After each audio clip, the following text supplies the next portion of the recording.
Our theme for the first 3 sessions of the Vespers is renewal. The second theme will start after next week. Next week is the 3rd week of the renewal series. And then that will be on forgiveness. And the third 3 weeks of the summer will be on gratitude.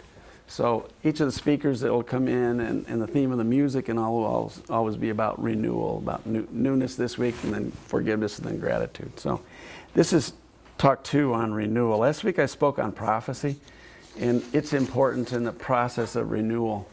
And so this week I'm speaking a different way. That was the theme of that was really about our collective. Prophets often weren't speaking so much for individual, although there's an individual role in their words, but there was also the collective, the communal sense of we all have a responsibility together and for and with each other. But this week I want to talk about renewal as it is important for us as individuals, our own renewal. Spiritual leaders and teachers from all times and cultures have taught and spoken the importance of renewal, about turning in a different direction, of making shifts in our lives that in fact can uplift us and move us in new directions, and being open to the divine inspiration. The challenge that we run into is we get caught up in today's world. And we have so many distractions in our world today, so many things that grab our attention, that we get off our intention because we're so focused on what's the latest thing to put our attention on. And the challenge we face with that is it takes us off course. And instead of stepping into newness, we just step into more of the same old, and keep getting into routines and ruts that don't seem to take us anywhere where we need to be getting on. And that leaves us with a sense of disconnect with ourselves, first of all, but also can lead to disconnect with each other in a larger sense. So tonight I want to highlight some of the teachings from around cultures and times that I think are significant. One of the first ones I want to touch on is the Buddhist teachings, because we had them here this week, and they were in the Dale, and they did that marvelous mandala which they spend 4 days building, and then they spend about an hour and they destroy it all and throw it in the lake, and people of the Western way go, oh, how can they do that? What an awful thing. And to them it's like, no, that's fundamental to who we are and what our lives are about. And the 4 noble truths of the Buddha, the one that they're touching on with that is the first one, is the necessity for us to look at life. Anything that's human-made is impermanent. Anything that is of the earth itself is impermanent. Nothing that we can conceive of is permanent, and impermanence is critical to their teachings and how they live their lives. So as monks, they really do demonstrate that. And the second teaching is that the things that get us in trouble in life are attachments, the things we get holding on to, and we won't let go. We want everything that we like to be permanent, and the bottom line is that isn't so anyway, because the impermanence of everything, and where we get caught up is where we get hooked into things and don't let go of them. The third thing is the cessation of that suffering, and the prescription for that in the 4 noble truths is meditate. And if you don't figure that one out, then meditate. And if you haven't figured that one out, then meditate. And get to that interior silence, because it's through that silence that we reach that unboundedness that's deep within each of us, that can release the things that we're attached to, the things we're holding on to, the things that we want to be permanent that aren't permanent. And that silence that's underneath all activity is a grace that we all of us have. And then the 4th one is right living. And there's a whole 8-fold path that the Buddhists lay out, but it's about making good choices, and making those choices based on what's in ours and our individual and our collective best interest. So it's a pretty simple philosophy. It's a pretty simple way to orient life. It's very difficult to do, and people have realized that. And so that the Buddhist teachings have hit on the need for renewal, the need to focus, the need. Thich Nhat Hanh reverses the order of those quite a bit. He says, meditate first, and all the rest of those things can take care of themselves. You'll be less concerned about the impermanence. You'll be less attached to things, and you'll make better choices. So his philosophy is just meditate first. I can resonate. I can identify with that, as well as many of you that know me know about how I work with things in my teachings. The second is, there's a passage, most of what Paul wrote in in the New Testament I don't have a lot of use for. There are some things that are pretty special, but there's a lot I don't. But one of the passages from Romans that I really, have for a long time, really felt is really important, and it's probably because I have that rebel spirit in me a bit. And it says, it's the 12th chapter, 2nd passage, do not imitate the ways of this world. Be transformed by the renewing of your minds, that you may discern what is good and acceptable. Renewing of your minds, that you might make better choices. And then back to the prophets again, Isaiah of the Hebrew tradition, first Isaiah, first portion of it. And we'll sing a song at the end of the service today on eagle's wings, which this references. But those who wait upon the Lord shall renew their strength. They shall rise up on wings like eagles. They shall run and not be weary. They shall walk and not be faint. And I love that passage. The concept of waiting upon the Lord is a euphemism for stepping into that quiet, stepping into that stillness that's inside all of us, and waiting upon that to make manifest the things that'll change. I read earlier about Hafiz from the Sufi tradition, and in the passage I read, now is the time. Now is the time to step into change. Now is the time to move forward, time to renew, time to realize that everything in life is sacred. And then finally, 13th century, another old-timer, Meister Eckhart from Germany, who got himself in trouble with the Roman Catholic Church, and just about the time he died, they were ready to not only excommunicate him, but kill him. And he was a mystic and a true wisdom person. He talked about silence, the interior silence that's there for all of us. There is a silence inside each of us that beckons us into itself. And the recovery of our own silence can begin to teach us the language of heaven. For silence is a language that is infinitely deeper, more far-reaching, more understanding, more compassionate, and more eternal than any other language. There is nothing in creation that resembles God as much as silence. He goes on in other passages, a couple other ones I find. Our bodily food is changed into us, but our spiritual food changes us into it. So what we put our attention on does shift us out, and those are choices we get to make. You need seek God neither below nor above. God is no farther away than the door of your heart. Sounds like Hafiz again, right? See how this stuff all interweaves.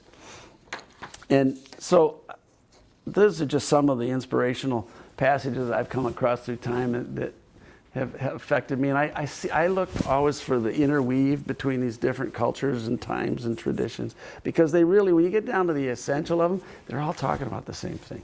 They're all coming and trying to describe the same experience, which is beyond our language, and putting it into words in ways that people can relate to inside a culture or a time. So I'd like to talk a little bit about my own journey a little bit this evening, and thanks for not reading that bio, so I can talk a little bit about it. That was good. That was good. That was serendipitous that you couldn't find that. Yeah. I never told a story in my life, Jane. So I grew up in a family that I felt very blessed. I grew up in a family who was Methodist, and my grandparents were Methodist missionaries in India in the 1920s and early 30s. My mother lived the first 6 years of her life in India with her brothers and her parents as children of missionary parents. They had to leave India during the Great Depression and come back home because my mother's father, my grandfather, who I never met, developed a brain tumor, and back then they did not have anywhere near the medical capacities we do today, and he was not diagnosed properly. And by the time they did figure out what was wrong back here in the United States, they had to do surgery, and they didn't have the antibiotics, so the pneumonia killed him after the surgery. And so my grandmother had the challenge of raising 3 kids during the Depression on her own with no resources whatsoever. She had a college degree, but it was in the mission fields, and she had no capacity to support. So she did whatever it took to support those 3 kids and get them grown up. And so, that the power of her faith, the power of my mother's and my uncle's faith was just a thing that we all were raised with. We understood how they got through the Depression, and how, in fact, it was by my grandmother's faith that they actually made it through that era, and her hard work and the stories they tell, which I'm not going to regale you with this evening, but it created a foundation in our family that religion and spirituality, which I don't draw those distinctions as opposed like people are liking to do on the internet these days. To me, they're all tied up. You can't really pull one out without the other because they're all hitched together. And my family grew up with our spirituality, our religious practices. Everything was central in our family. It wasn't peripheral. It wasn't something you did on Sunday. It's the way you lived your life. And if you didn't, you're going to hear about it. And you're going to hear about it from your parents and your grandparents pretty quickly if you didn't, or your aunts and uncles, depending on who was around.